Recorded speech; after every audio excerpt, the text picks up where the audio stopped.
mois d'écriture et faux prophète. Mais regardez comment est-ce qu'on passe à côté de la réalité. On cherche la bénédiction de Dieu, mais il y a quelque chose d'assez simple quelque part que nous avons loupé. Dieu qui se cache et se révèle dans la simplicité. Frère dit, cela a été placé au-dessus de la tête de l'homme. Parce que vous disiez, pourquoi est-ce qu'un Dieu juste ferait cela? Écoutez le paragraphe 129, c'est celui qui m'intéresse.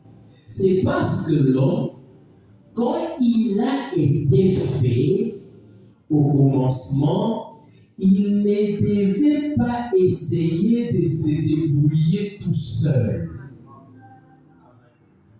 Vous voyez comment est-ce que Dieu se cache et se révèle dans la simplicité?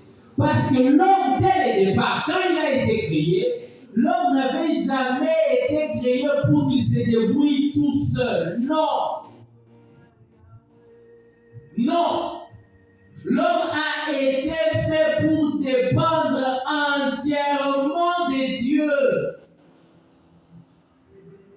Toute la créature a été faite pour dépendre totalement de Dieu.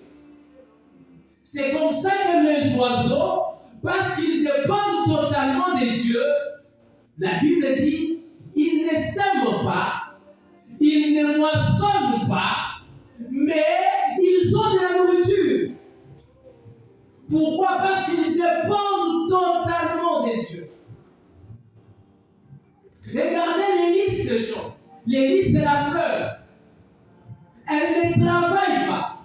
Mais Jésus dit, elle est vêtue plus que Salomon dans toute sa gloire. Quelle déclaration! Donc le roi Salomon, le plus sage, l'homme qui a eu amassé assez de richesses. La Bible les compare son habillement à celui d'une fleur, les lys des champs, les lys qui grandit dans la boue.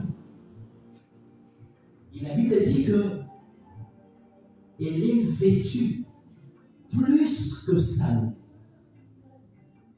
Parce que dès le départ, la création avait été faite pour dépendre totalement de Dieu.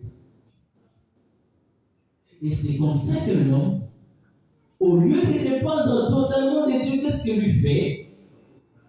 Il s'inquiète. Il se pose des questions. Il pense que parce